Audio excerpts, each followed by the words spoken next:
Арилжаа сонирх залуучуудаа за 3 дахь өдрийн мэндийг хүргэж байна.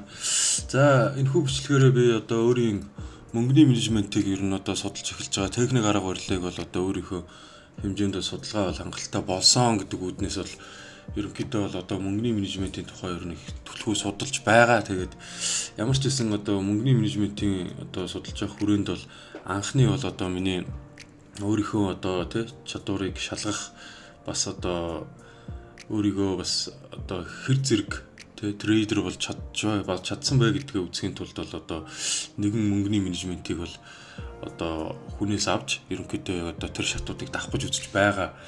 За би яагаад мөнгөний менежментийг яриад байгаа юм бэ гэхээр ер нь бол би нэг жил хүртэл бол товт одоо техник арга барил судалж явах явцдаа бол жил хүртэл бол дан алдагдал хүлээсэн байдаг. За тэгээд нэг 6 сар хүртэл мөнгө олдогчгүй, авдагчгүй байдлаар бас ингэж явсан байгаа. Тэгээ ерөнхийдөө одоо яг үнийг хэлэхэд бол эндээс бол шантарсан фиксээс за ер нь болдог ч юм энэ миний хийдэг юм биш юм бэ. Одоо мөнгө олдогчгүй, алдагчгүй зүйл рүүгээ нэг $100 депозит хийгээл нөгөөтгөө нэг жоох өсгөж гал алдаал, дахиад жоох өсгөж гал алдаал тэгээ зүйл рүүгээ одоо нэг full time сууж байгаа болохоор мөнгөгүй болчдөг. Тэгээ мөнгөгүй болгоод нөгөө $100 аваа ашиглацдаг. Тэгээ буцаал нэг хэдэн доллараар депозит хийгээл жоох өсгөөл тэгээл аваад ингээ ийм байдлаар ингээ баг хагасч ил явчихсан. Тэгээ бүр сүүл рүүгээ бүр болдгийм үү одоо зүгээр одоо мэрэгжлэрийн ажиллаад ерөнхийдөө ингээм хамт олонтой болоо явдгийм үү гэдэг үүднээс бол ерөнхийдөө болсон. Тэгээд шантарж байгаад тэгээ явж байгаа хугацаанд нэг санаандгүй байдлаар би нэг бичлэг үзээд тэгсэн чинь тэр бичлэгэн дээр бол мөнгөний менежментийн тухай бол маш их юм ярьсан байсан. Тэгээ мөнгөний менежмент яагаад чухал вэ, гол вэ гэдэг. Тэгээд ерөнхийдөө мөнгөний менежментийг их судалж үзсэн. Тэгээд яг хөө сүүлийн бол одоо нэг сар арай хүрэхгүй нэг 2-3 7 хоног бол мөнгөний менежментийн тухай ер нь ямархуу менежмент байвал зүгээр идэг ингээд судлаа явж байгаа. Ямар ч гэсэн эхний ээлжинд бол өөрийнхөө техник арга барилын хүрээнд одоо нэг мөнгөний менежментээр бол арилжиж үзье гэдээ явж байгаа. За тэгээд тэр одоо мөнгөний менежментийн тухай одоо энд байна. Ингээд 30 шат.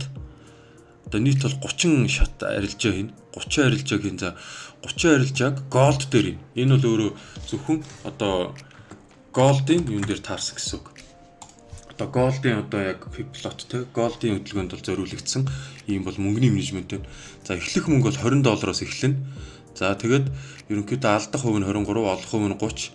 За ингээ алдах мөнгө 4.5. За хэрвээ анхны арилжаа алдагдал хүлээвэл 4.5-ыг бол одоо алдана. За олох мөнгө нь $6 болно.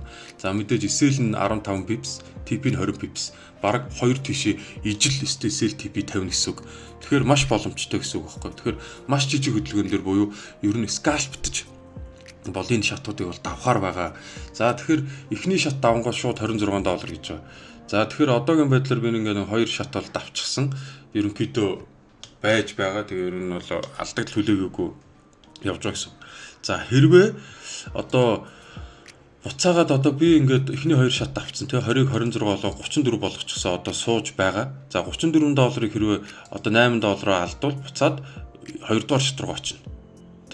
Тийм учраас нөгөө нэг стоп лоссоо тавиад стоп лосс цохох юм бол буцаад 2 дугаар шат руу очино гэдэг. Энэ бол өөрөө бас л мөнгөний менежмент. SL банк тавих, TP банк тавих тий яг тэр үндслээр л явж байгаа. Тэгээ хоёр тийшээ тэнцүү стоп лосс TP-тэй болохоор энэ бол маш боломжтой харагдаж байгаа. Тэгээ скальпт гэсэн үг. За тэгээ ямар ч гэсэн бол одоо энэ мөнгөний менежментийг би даваад хэрвээ анх байсан энэ $20 за энийг улаан болгочих. За